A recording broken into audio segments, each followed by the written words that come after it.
Good morning, dear friends and my dear students.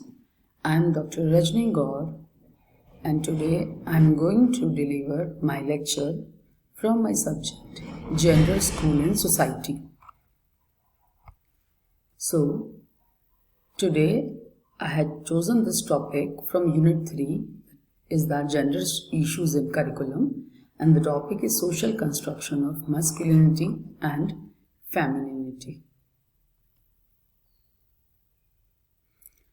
Social construction is an invention of society.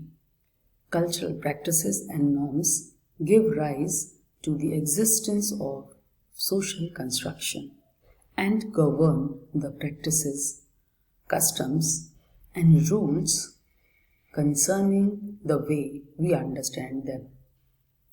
Gender is a socially constructed concept which creates differentiation between men and women in different areas such as work, roles and responsibilities, and so on. Gender matters from the trivial to the most profound aspects of human beings' life. Masculinity and femininity describe gender identities.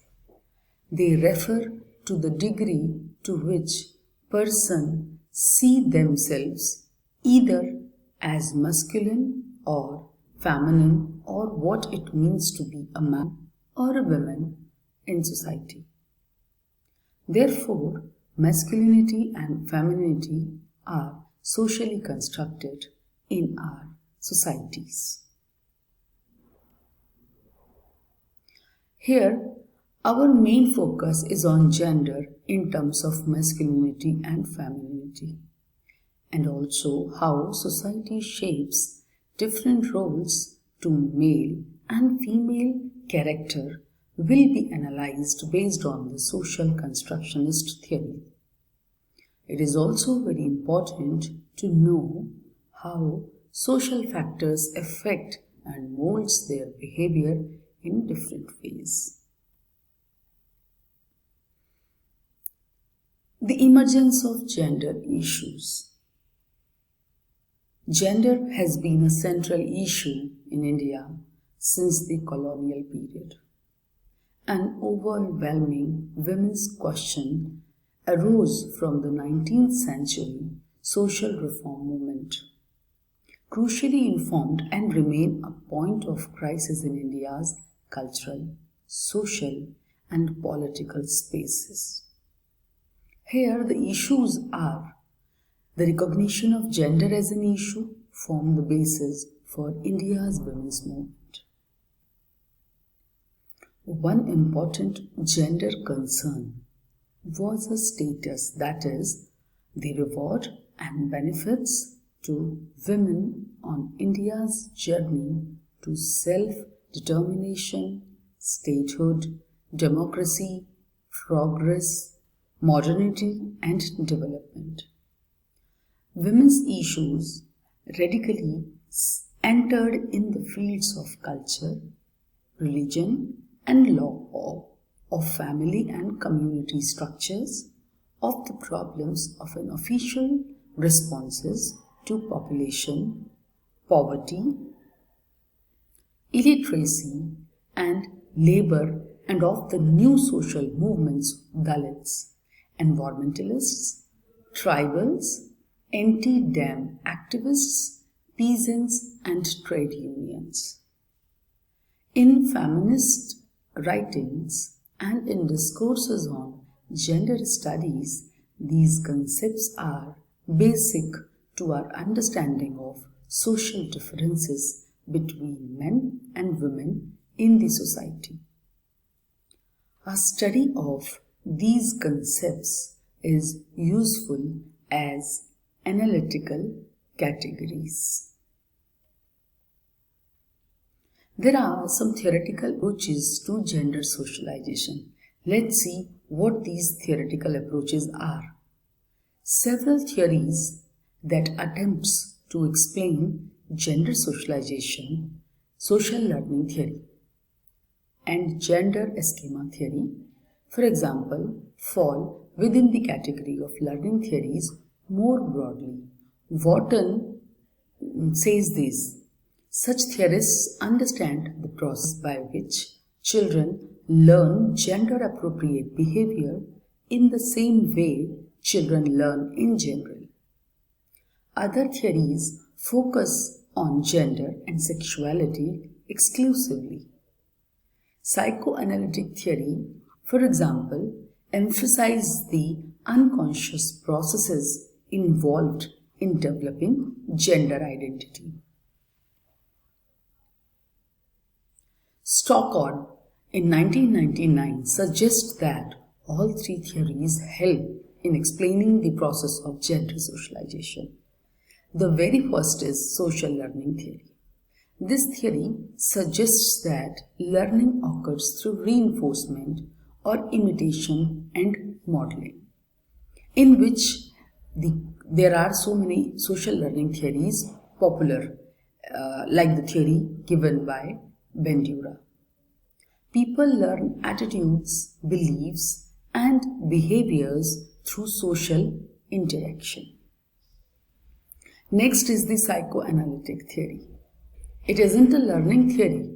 It suggests that some aspects of gender identity results from unconscious psychological processes rather than more conscious processes. Cognitive development theory. This cognitive development theory says that gender socialization offer a different perspective, emphasizing the developmental nature of the socialization process, as well as the active role the child plays in the construction of his or her gender identity. Next is gender schema theory. Gender schema theory suggests people have mental organization system, which is called as schemas, to help them identify as a male or female. Social constructivist approach. Social constructivist approach is talking about gender in the following manner.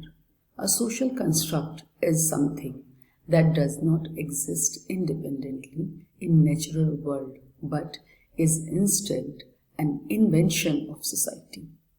Cultural practices and norms give rise to the existence of social constructs and govern the practices, customs and rules, governing the way we use, view or understand them. In other words, we all act as if they exist, and because of our intersubjective agreement, they do. Social construction of masculinity.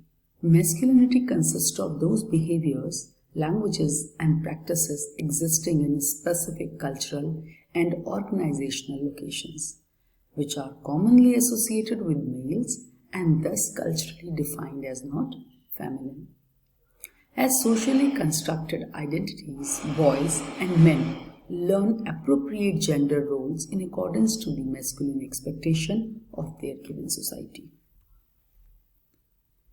Another way to explain masculine is construction through what is known as the inside the box is a list of socially valued roles and expectations that constitute conventional masculinity.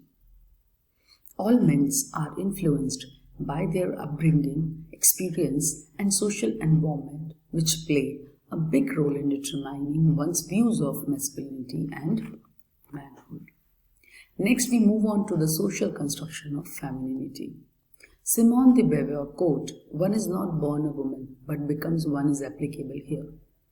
The notion of womanhood or femininity is accomplished through an active process of creating gender through interacting with others in a particular social context. Given a choice to decide their own identity through toys, dresses, etc. build characteristics and expectations, and based on the characteristics of physical, emotional, etc., which are particularly appropriate with femininity. Now I can conclude my lecture by saying that gender and gender roles are neither only innate and nor only socially constructed. The notion gender is both biological and cultural. So gender roles are resulted from both of the two factors: people's daily life interaction and linguistic codes, and family life, parental guidance, parental selection of toys and clothes, role modeling creates a constructed perception of gender. Thank you very much. I hope this lecture helps you to understand the social construction of masculinity and femininity. Thank you very much.